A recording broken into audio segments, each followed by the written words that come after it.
Hello, bombshellers. So, I wanted to give you an update about the car situation. Um, I talked to his side today since he was the one that failed. I had to talk to the claims agent,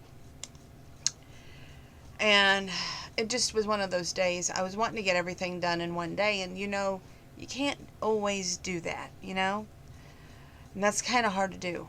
Um, anyway, I kept pushing and pushing to set up the appointment for the body shop to be on Friday. And the claims agent was like, "Did you see all the photos the body shop was taken?" I said, "Well, honestly, he showed me some areas of concern. Um, I didn't look at the pictures." And she goes, "There's a major three concerns that we have. If you're friends with me on Facebook, you got to see me point out the area of three concerns. Um, I'm hoping and praying that it's fixable. I This is one time you're going to hear me say this. I don't want to search for another vehicle. I don't want the headache of going, oh, this is what I want. How am I going to get there?" And then having to work with all these. Well, I wouldn't work with all these car dealers. There's only one car dealer I'd work with, and that's Jackson, because they went out of their way to get me the car of my dreams. And if that's, I'm just saying that right off the cuff, nobody else went the extra mile. And, you know, all I'm going to say is it better not come to that. I have total faith in the body shop. I have total faith that they can get this done in 5 days like he originally told me. But we're going to see if the appraiser now and the body shop can meet on firm ground. Hopefully that's what happens. They have all said that nothing is set in stone until it goes up on that hoist and until they can see for sure that it has not done any damage to the frame. And if it's because of the point of impact. And if you look right at the wheel cover, you can see where it nudged the rod or axle, whatever you people want to call it, that's mechanics. I'm not mechanical. But anyway, it nudged the rod, and I call it rod. You people may call it axle. And he was telling me that he was going to replace that. He was going to replace a lot of parts to it. I have areas of concern when that happens, as any woman would, because, you don't want to be driving down the road. And my grandpa, who passed his driver's test today at age 97, I don't want him driving down the road and say the back half just goes kapooey and he's having to emergency steer with the first half. That's going through my mind as well. I have been a little edgy, a little bit on edge because of all this. I thank everyone for understanding. I've been having issues with my cell phone. I can be in the middle of a phone call and it will drop it. I can be trying to access my text messages and the thing just flashes like a strobe light. I don't know what it is because it's got enough power in it to make it last for 5 eons.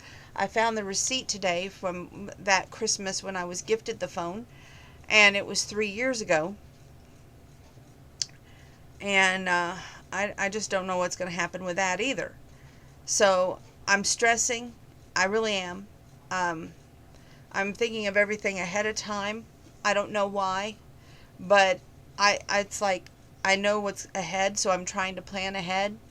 Like my mom's birthday is in September, and I'm halfway done with buying her stuff for her birthday. I'm pretty happy on that. Then my cousin Penny's birthday is in October, so. But other than that, I'm not doing bad. And we have a nice small family, so, it won't be an overly buying Christmas. And I always buy for my neighbor kids who are like family to me, so I enjoy buying for them too. Anyway, gonna sign off because I babbled enough tonight. That's where my head is at right now. I'm concerned. I'm thinking about the worst case scenario possible. Some of you who know me knows I'm good at that. I don't want to replace it. It's only got 43,000 actual miles. I don't want to replace it. I can't say that enough. I mean, when I broke down crying that day that it got hit, that was the reason why. Not only that, but I can think of the memories of the day that I got it. Grandma was at home. Grandpa was with me. And he was like, look, we've been over here long enough. We're either going to get this thing or we're not. Because we were over there for an inordinate amount of time. And I said, well, let's just give them one more shot to see if they can make it go. And while they're back there doing the paperwork, I'm looking out at both vehicles, my 2013 Malibu and the 2016 Equinox. And I was, going, oh, I just want an SUV so bad, hoping and praying it was going to come through. My grandma was at home, wondering where we were at, and calling my mom frantic, thinking that we got lost. My dad, Mike, had said, well, if you get it, I'll make Grandma a step stool so she can get in and out of that thing. Because she knows she's not going to like it very much. True to his word, when I made the phone call that, in fact, I got it, and we were driving home in it, my grandma said, are you happy? And I said, I'm through the roof happy. She goes, that's all that matters. Don't know if I'll like it or not, but that's all that matters. And then I called my mom and dad, Mike, and I told them, but, got it. He says, I'll get to work on that step stool then. I still have 2 step stools in the back of my SUV. It's the smallest acts of kindness that mean the most. I've said it before.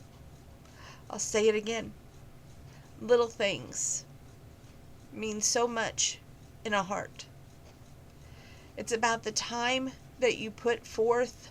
It's about the effort you put forth to make people matter.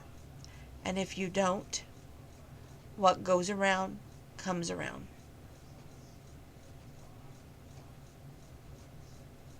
Those moments you can't go to a store and buy. Those moments you can't just create, because they're no longer with us. And they take up a big part of my heart.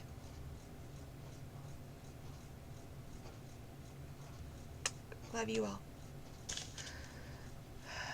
Good night.